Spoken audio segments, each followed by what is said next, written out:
In the words of an anonymous folk author, spring is sprung, the grass is riz, I wonder where them birdies is. They say the birdie's on the wing, but that's absurd. The little wings is on the birds. Just goes to show that everything is perspective, and from my perspective, it's time for Monday Matters, right here on Gary's Stuff.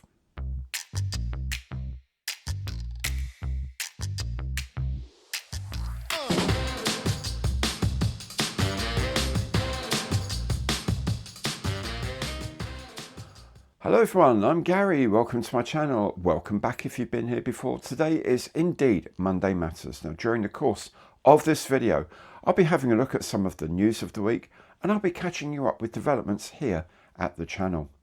Now, if you enjoy the show, and I hope you do, then please remember to let YouTube know by giving it the old imperial thumbs up on the like button, by subscribing, and by hitting the notification bell to hear whenever I publish new content.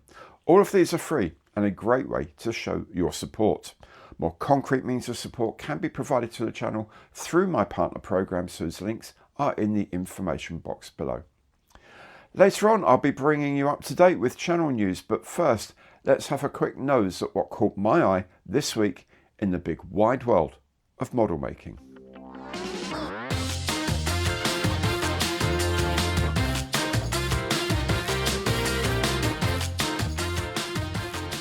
This coming Thursday sees the official launch of the Hawker Sea Fury in 1/32 scale from DBMK.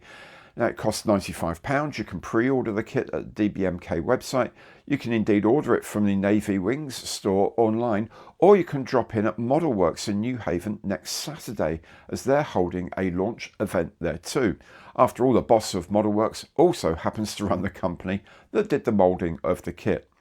There's plenty more coming from DBMK in the future, including 2 kit announcements on Thursday. One may be the Sea Venom that 3D designer Chris Sargent has been working on. New from Dora Wings is this 1/48 scale de Havilland Canada Beaver AL1. The kit comprises plenty of plastics, some photo etch and paint masks, and has decals for 3 aircraft. One used by the British Embassy in Laos, one used in support of Operation Drake, and one used by the Army Air Corps in Cyprus. Should be in the shops for about £35 to £40. New from Machina Models in 1/72 scale is this intriguing Avro TS-140 Interceptor, a supersonic vertical takeoff and landing concept from 1956, intended for use by the US Navy. Now, strangely enough, it wasn't taken up, but it makes a really cool looking model nonetheless. In 1/104 scale are 3 new MiG-29 kits from Armory. These include a MiG-29UB 2-seat trainer. The kits are in injection moulded plastic with paint masks, photo etch and 3D printed parts such as the weapons and even a tow bar. Expect to pay about £25 for any one of these.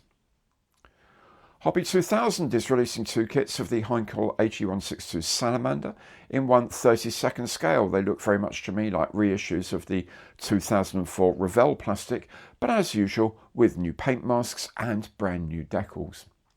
But something really new recently I've seen on Hobby 2000 has been some new aftermarket 3D printed things, such as this range of gun barrels for the 1/48 scale Hawker Typhoon 1B. The benefit to Hobby 2000, of course, is that as well as fitting their own kits, they will fit the original releases too, in this case the Hasegawa Typhoon 1B. Very clever. Expect plenty more aftermarket like this in the future.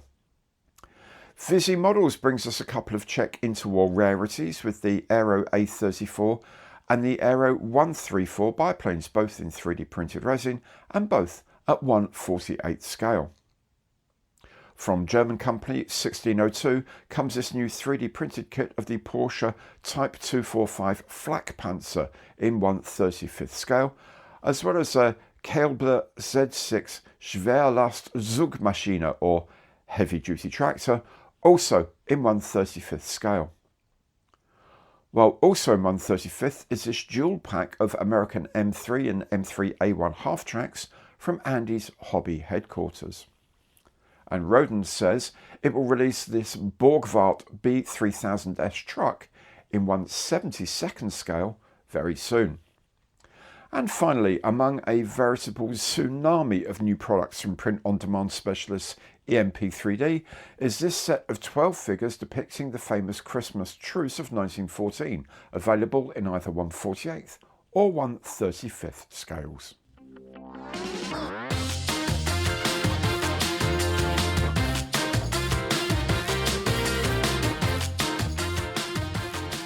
Here at HQ, things are starting to return to something that vaguely resembles normality after the extensive building works done at the main house. In the week, I was able to publish a quick video about the new gallery paints and the new compressor. I've been doing a lot of spray outs this week, so I'll be able to bring reviews of these products very soon. I also did a box review of the latest Dornier DO217 from ICM, the one in the captured RAF colours. In the meantime, I've also been painted some of the kits in progress, so it shouldn't be too long until I get some more build videos going and have lots of box reviews in editing at the moment, many of which are on vintage kits that are well worth looking at. They also include things like the revised Eduard Avia S199 Hybrid with its new 3D printed plastic formulations. As I mentioned earlier, I will be going to the DBMK product launch this week, so that's effectively 2 days away from the channel, but worth every minute, I'm sure. It would be good to pop into the Fleet Air Arm Museum while I'm there. I'll also do a box review of the new Sea Fury kit as soon as I can, and of course, I will be building it. More reasons for me to get the FXB F109 finished, so I've got a little bit more space around the place. Then at the weekend, I'll be launching my next raffle. This will be a good one as the retail value of the prize is a shade under £200. More on that later in the week. So that's where we are at the moment, a veritable hive of activity, the results of which really are just around the corner. That's it for this week. I hope you enjoyed it. Do keep an eye out for more content as it's released, and I will see you on the channel later, I hope. Thanks so very much for watching today, and goodbye.